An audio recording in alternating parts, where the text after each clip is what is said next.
Hello दोस्तों, मैं हूं किशुन। आपका स्वागत है आज़ादी अमृत महोत्सव की दूसरे किस्सा में। तो चलिए आज हम सुनते हैं तिलका मांझी की पूरी कहानी। साल 1857 में मंगल पांडे की बंदूक से निकली गोली ने ब्रिटिश सरकार के खिलाफ विद्रोह का आगाज किया। इस विद्रोह को भारतीय स्वतंत्रता संग्राम का पहला विद्रोह माना जाता है और मंगल पांडे को प्रथम क्रांतिकारी। हालांकि 1857 की क्रांति से लगभग 80 साल पहले बिहार के जंगल में अंग्रेजी हुकूमत के खिलाफ जंग छिड़ चुकी थी। इस जंग की चिंगारी फूकी थी एक आदिवासी नायक तिलका मांझी ने, जो असल मायनों में भारतीय स्वतंत्रता संग्राम के पहले क्रांतिकारी थे।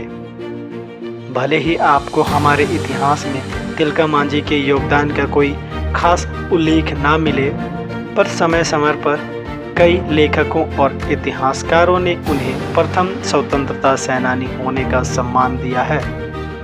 महान लेखिका महाश्वेता देवी ने तिलका मांझी के जीवन और विद्रोह पर बांग्ला भाषा में एक उपन्यास सालगिरीर डाके की रचना की। एक और हिंदी उपन्यासकार राकेश कुमार सिंह ने अपने उपन्यास फूल पहाड़िया में तिलका मांझी के संघर्ष को बताया है। तिलका मांझी का जन्म 11 फरवरी 1750 को बिहार के सुल्तानगंज में तिलकपुर नामक गांव में एक संताल परिवार में हुआ था। उनके पिता का नाम सुंदरा मुर्मू था, वैसे उनका वास्तविक नाम जबरा पहाड़िया ही था। तिलका मांझी नाम तो उन्हें ब्रिटिश सरकार ने दिया था। पहाड़िया भाषा में तिलका का अर्थ है गुस्सेल और लाल लाल आंखों वाला व्यक्ति। साथ ही वे ग्राम प्रधान थे और पहाड़िया समुदाय से ग्राम प्रधान को मांझी कहकर पुकारने की प्रथा है। तिलका नाम उन्हें अंग्रेजों ने दिया। अंग्रेजों ने जबरा पहाड़िया को खूंखार डाकू और गुस्सेल मांझी कहा। ब्रिटिश कालीन दस्तावेज में भी जबरा पहाड़िया का नाम मौजूद है, पर तिलका का कहीं उल्लेख नहीं है। तिलका ने हमेशा से ही अपने जंगलों को लूटते और अपने लोगों पर अत्याचार होते हुए देखा था। गरीब आदिवासियों की भूमि, खेती, जंगली वृक्षों पर अंग्रेजों शासकों ने कब्जा कर रखा था। आदिवासियों और पर्वतीय सरदारों की लड़ाई अक्सर अंग्रेजी सत्ता से रहती थी, लेकिन पर्वतीय जमींदार वर्ग अंग्रेजी सत्ता का साथ देता था। धीरे धीरे इसके विरुद्ध तिलका आवाज उठाने लगे। उन्होंने अन्याय और गुलामी के खिलाफ जंग छेड़ी। तिलका मांझी राष्ट्रीय भावना जगाने के लिए भागलपुर में स्थानीय लोगों को सभाओं में संबोधित करते थे। जाति और धर्म से ऊपर उठकर लोगों को देश के लिए एकजुट होने के लिए प्रेरित करते थे। साल 1770 में जब भीषण अकाल पड़ा तो तिलका ने अंग्रेजी शासन का खजाना लूटकर आम गरीब लोगों में बांट दिया। उनके इन नेक कार्यों और विद्रोह की ज्वाला से और भी आदिवासी इनसे जुड़ गए। इसी के साथ शुरू हुआ उनका संथाल हुल यानी आदिवासियों का विद्रोह। उन्होंने अंग्रेजों और उनके चापलूस सामंतों पर लगातार हमले किए और हर बार तिलका मांझी की जीत हुई। साल 1784 में उन्होंने भागलपुर पर हमला किया और 13 जनवरी 1784 में ताड़ के पेड़ पर चढ़कर घोड़े पर सवार होकर अंग्रेज कलेक्टर को अपने जहरीले तीर का निशाना बनाया और मार गिराया। कलेक्टर की मौत से पूरी ब्रिटिश सरकार सदमे में थी। उन्होंने अपने में भी नहीं सोचा था कि जंगलों में रहने वाला कोई आम सा आदिवासी ऐसा हिमामत कर सकता है।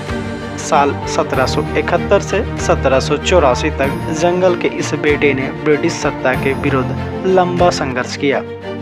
उन्होंने कभी भी समर्पण नहीं किया, ना कभी झुके, ना ही डरे।